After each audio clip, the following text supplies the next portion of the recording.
Welcome back to English class. So up to now we have finished A and B readings from third unit as well, right? In the yesterday's session we discussed another woman. I hope you have written classwork. Okay, in today's session we'll see C reading from third unit, that is the Never Never Nest. What is our third reading, children? The Never Never Nest. It was written by Cedric Mount. It was written by Cedric Mount. This lesson comes under one act play, children. This lesson comes under one act play. So you know the meaning of one act play, right? Play, drama, skit, script. Even we have seen in our second unit, right? Dear Departed 1 and Dear Departed 2. So you know the rules and how to write that, format, layout, everything you know about play, right? So one act play. Play means the first and foremost thing that comes into our mind. What is that? Characters. So let's see the characters of this lesson. See, these are the characters I have written on the board. Jack, Jill, Jane, Nurse and small baby. Here Jack and Jill, wife and husband.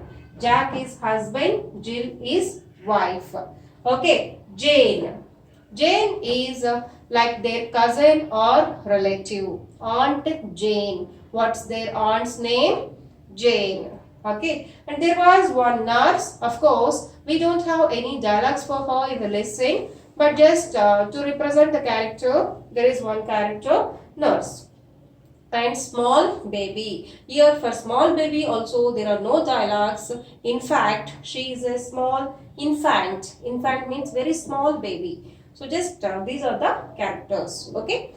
Jack, Jill, Jane, nurse and small baby. So it's an one act play. We have written the characters. Then next thing is location. Where is this going to be taken place? So the house, like location is only house, only one house. So that's the overall look of the play. So whenever the curtain rises of this play, so there would be like a scene. Location should be like one beautiful house, and in that play we have to show all these characters.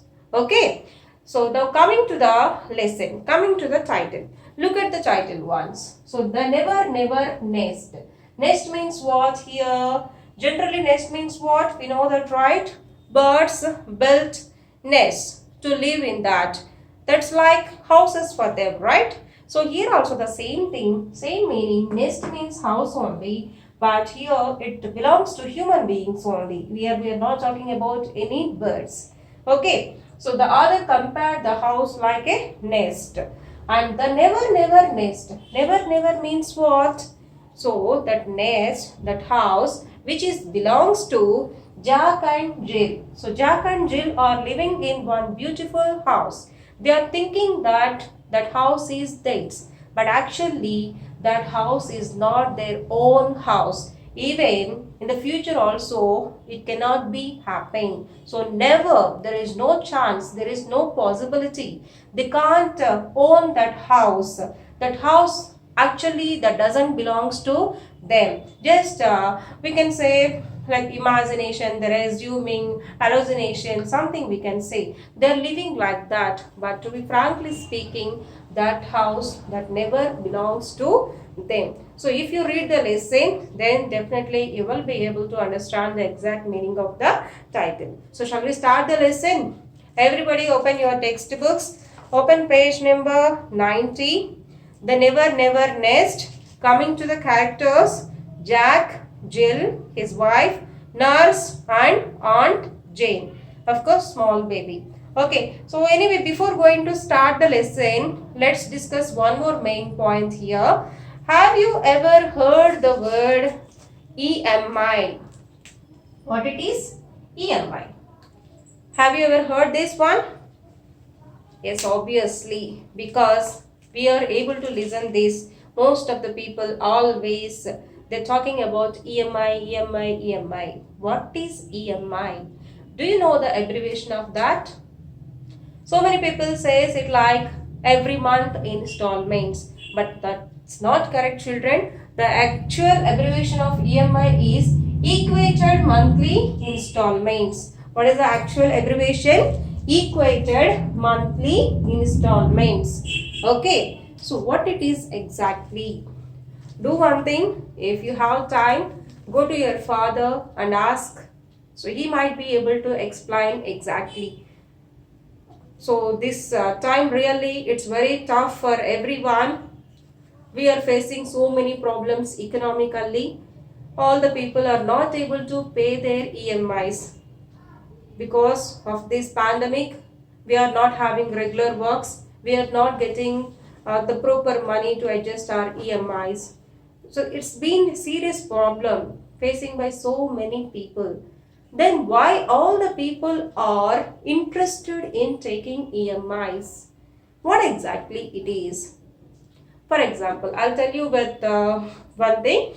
I wanted to have one beautiful TV at my home. So the cost of the TV is going to be like 1 lakh or 2 lakhs. Okay, but at present, I don't have that much money. I don't have that amount in my bank, or I don't have that liquid cash in my hand as well. But I wanted to have that in my house. Just I wanted to show that to all the people. It's became like a prestigious issue, right? Always we are acting like we have to show up. Huh? So if we have all the things at our home, we feel like proud. So we want to show that to the people. So that's why I wanted to have TV at my home. But I can't, or I don't have that money. So then I can go for EMIs. So I can go to any showroom. I can purchase the TV without paying anything at all. So I can get the TV to my home. Then how can I pay that money? There comes the term into existence, that's EMI. So every month I can pay something towards that EMI. So again that depends upon the terms and the conditions and my budget. So I can pay every month 5,000, 10,000, 20,000, whatever it may be. So I can. So at present, for example, every month my savings are like 20,000. I can save 20,000 from my salary. So that's the amount. So I can go for EMI every month for 20,000.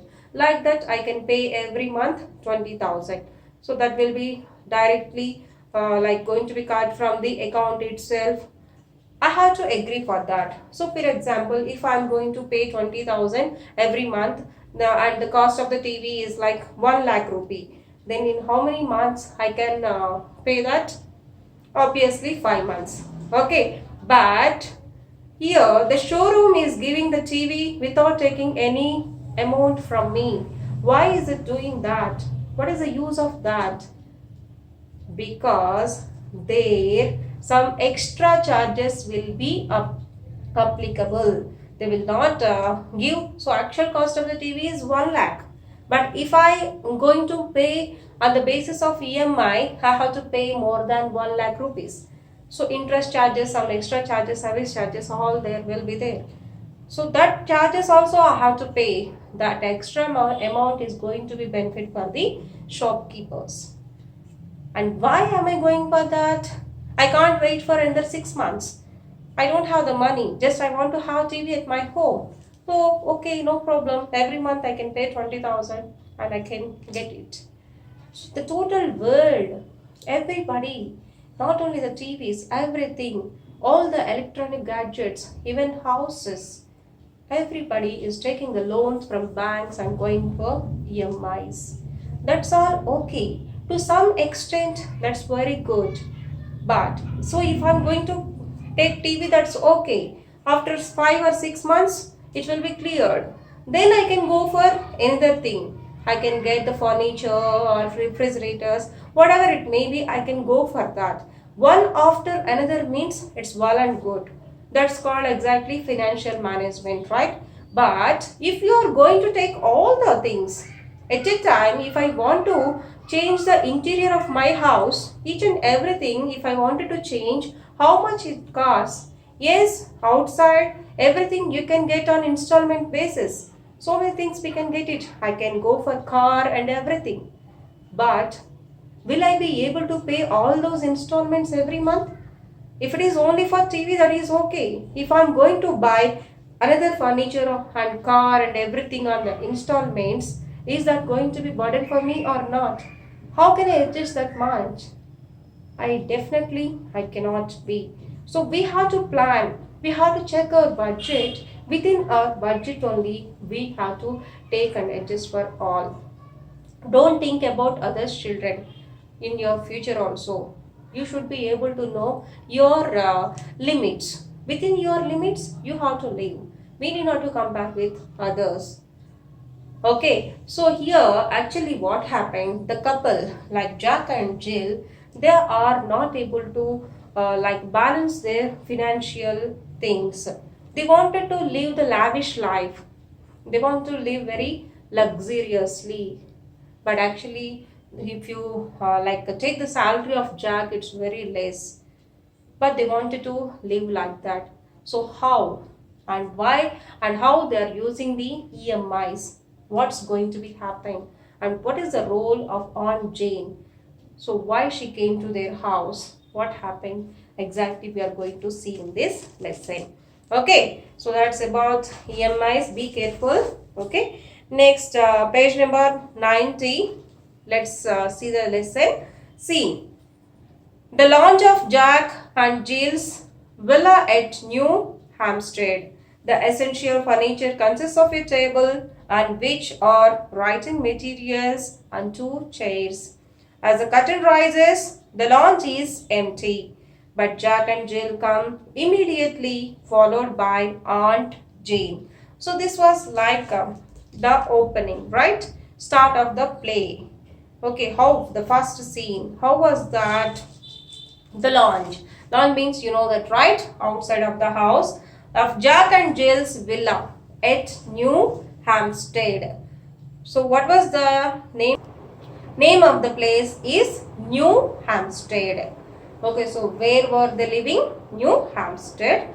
And it was Jack and Jill's villa. Villa means it's like large building. The essential furniture. So in that lounge, we can observe the essential material, furniture. Actually, there was one table. On the table, there were some writing materials. And you can observe two chairs as well. Okay, that was the scene, children. Try to imagine that. There was one beautiful villa. That was one beautiful bungalow. And in front of that house, there was one table. On the table, there were some writing materials and two chairs were also there. Okay, as the curtain rises, the lounge is empty. So when the curtain rises, when the play starts, there was no one. Okay, then what happened? Immediately, who came there? Jack and Jill, followed by Aunt Jane. So now you can observe on the stage three characters. Okay, Jack and Jill, their Aunt Jane. That was a scene. Imagine that in your mind. Now let's see the conversation that lies among them. So Jill, what she said, and this is the launch. So here actually what's happening? Aunt Jane, she came to their house for the first time. She came to their house for the first time. So they are showing their house to Aunt Jane. Even we also like that, right? If anybody comes to our house for the first time, definitely we'll show everything. We show all the furniture, look at our TV, refrigerator, oven, furniture, sofa set, all will say that, right? We wanted to say it as very greatly. So this is that much cost and we brought it for somewhere else, special material we have used and all, right? So that's why even Jack and Jill also, they are showing all that house to their Aunt Jane. So Jill was explaining, so this is launch. She was showing launch to her aunt. Okay. Then Aunt Jane, what she said? Charming, charming.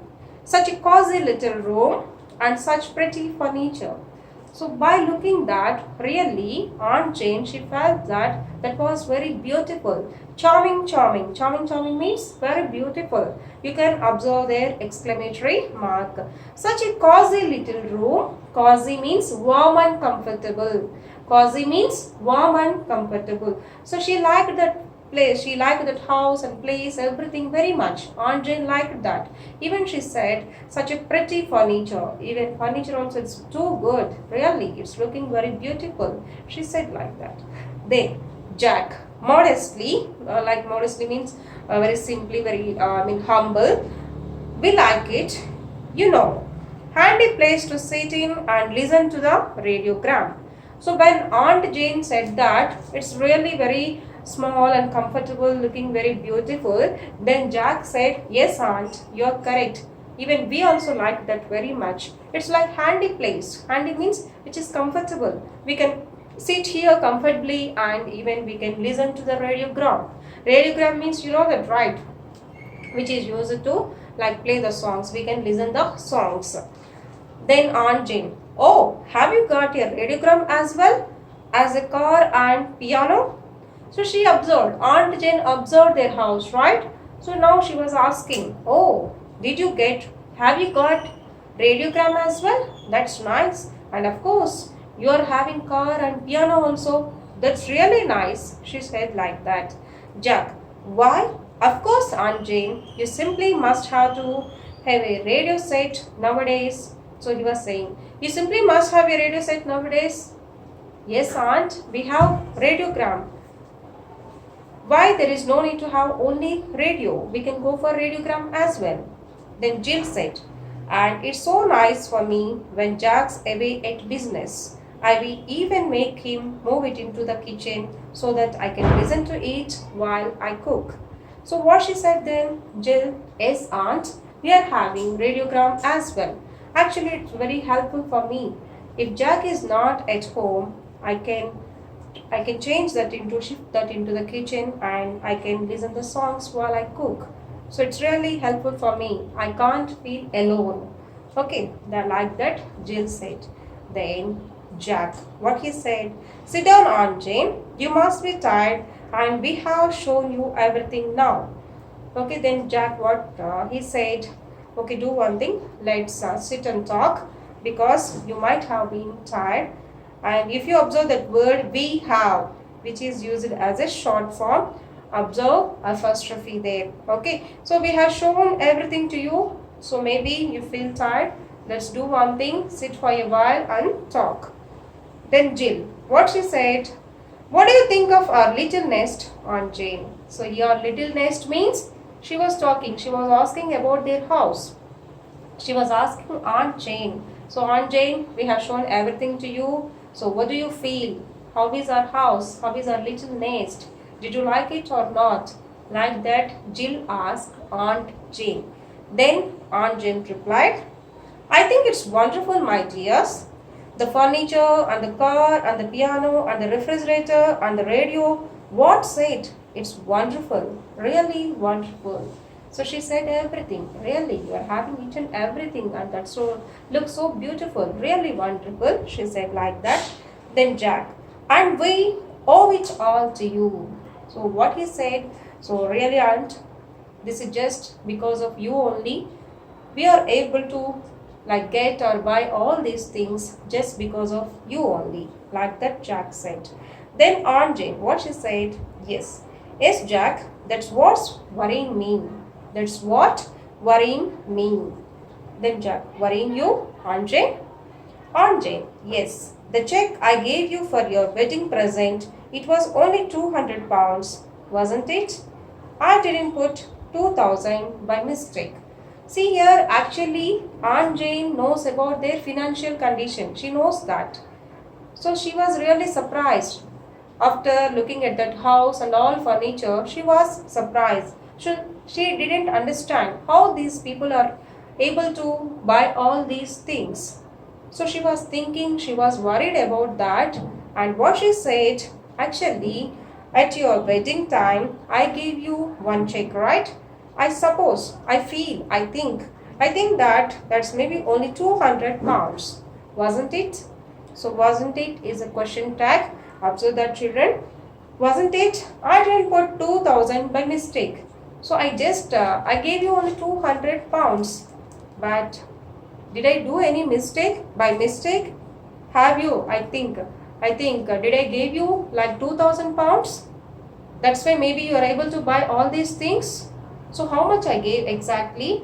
Was it 200 pounds or 2000 pounds? So she got the doubt. Maybe by mistake she gave them 2000 pounds. Maybe because of that they were able to buy all those things. So she was asking like that. So the check which was given might be like it was 200 pounds or 2000 pounds. Then what was the reply from Jill? Why? No, Aunt Jane. What on earth made you think that? No, Aunt, you have given us only 200 pounds. So why were you thinking like that? Like that, Jill asked. So later on, what happened, we'll see in the next session. Now let's take the homework from workbook. In yesterday's session, I have given you 2 questions for history, right? Now we'll take few more questions.